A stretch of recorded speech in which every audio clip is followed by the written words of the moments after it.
cada actividad que se desarrolla, cada estrategia empleada por el maestro, realmente es un motivo de evaluación. La evaluación comprende diversos aspectos que es importante destacar, entre ellos la observación, las actitudes de los estudiantes y sobre todo el aspecto académico, donde en este pues podemos evaluar las competencias que los estudiantes han adquirido a través y a lo largo de todo ese proceso al cual me refería hace un momento.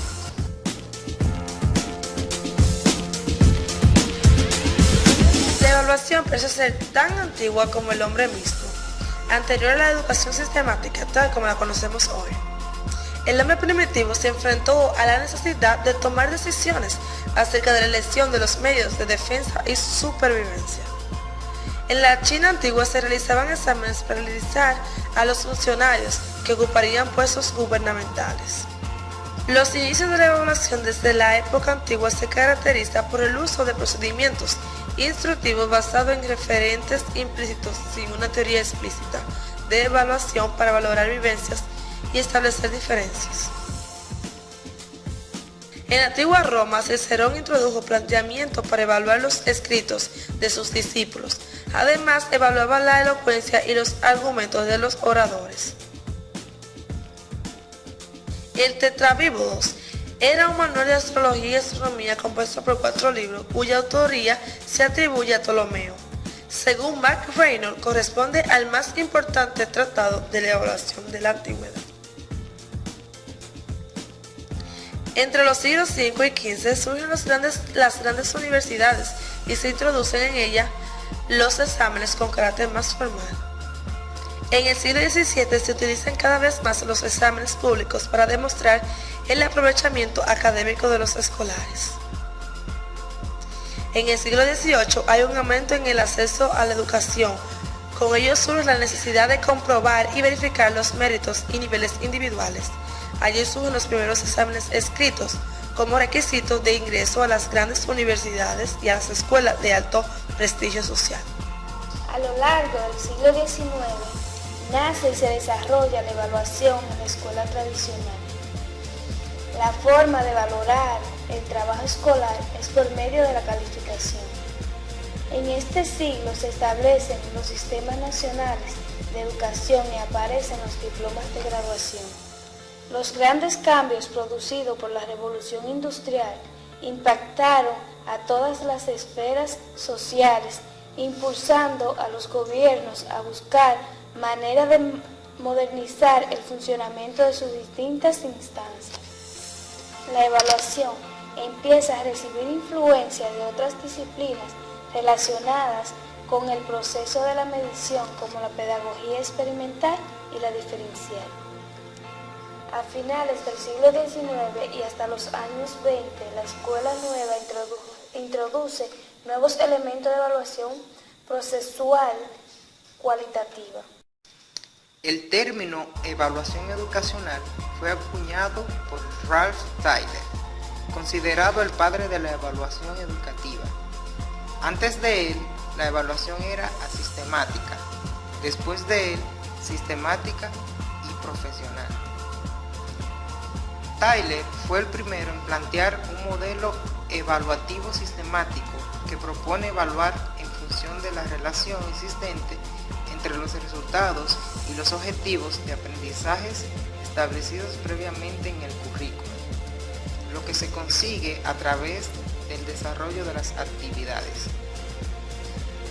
Con Tyler, la evaluación y la medición se diferencian con 2 conceptos distintos, pasando la evaluación a un primer plano y quedando la medición en el segundo término.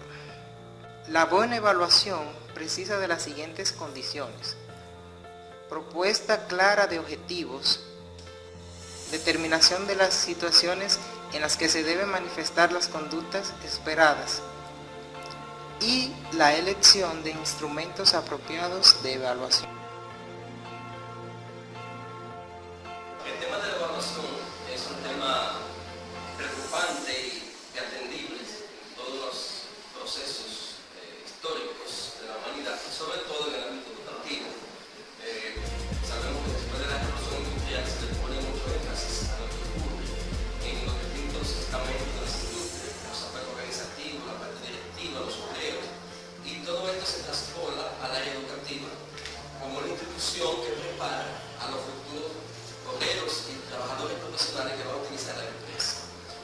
escuela entonces ha pasado por diferentes etapas y ellas obedecen también a los paradigmas educativos de cada momento.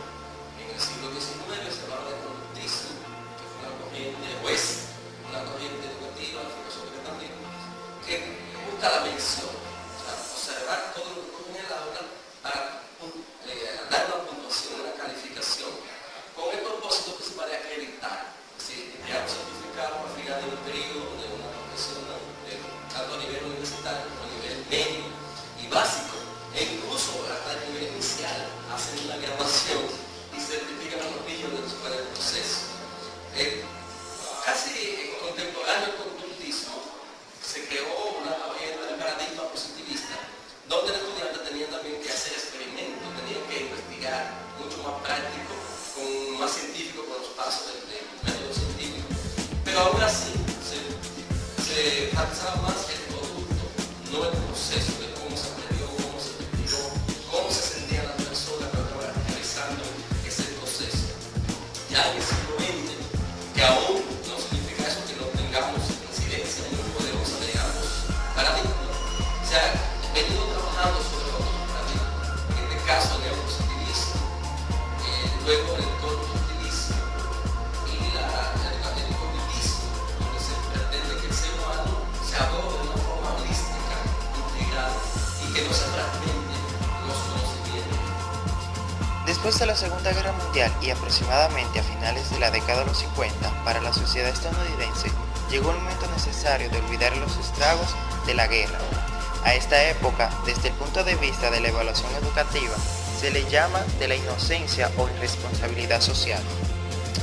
Fue una época de gran autocomplacencia social y optimismo, caracterizada por el despilfarro comunista posterior a un gran recesivo. Los problemas parecían no existir, por lo tanto, no tenían sentido preocuparse en solucionarlos. En la época del realismo, en el 1967, el filósofo Michael Scriven propuso los siguientes términos: evaluación formativa y evaluación sumativa, referido ambos a la evaluación de programas, y evaluación intrínseca, evaluación del objetivo por sí mismo, y evaluación extrínseca, evaluación de los efectos que el objeto de evaluación produce. Durante la época del realismo, la función desempeñada por la evaluación fue la de juzgar la efectividad de los nuevos currículos y controlar el uso adecuado de los recursos económicos asignados. Para ello, desarrolló vocabulario y literatura sobre la evaluación. Crearon aproximadamente 40 modelos de evaluación, más o menos formalizados. Hacia 1973, la evaluación adquirió el contenido suficiente como para ser considerada materia específica y profesión diferenciada de las demás, con teorías, métodos, marco regulatorio y objetivos claramente establecidos.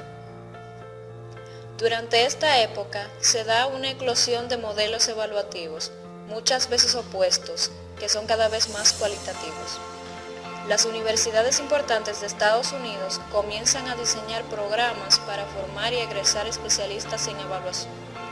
La investigación evaluativa se consolida como ámbito específico de la investigación.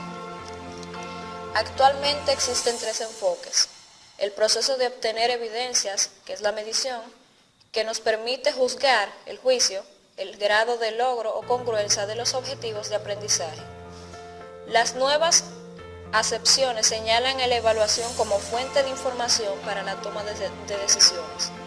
Evaluación para la mejora, renovación, cambio de las prácticas habituales del sistema y la actividad permanente y flexible, cada vez más científica.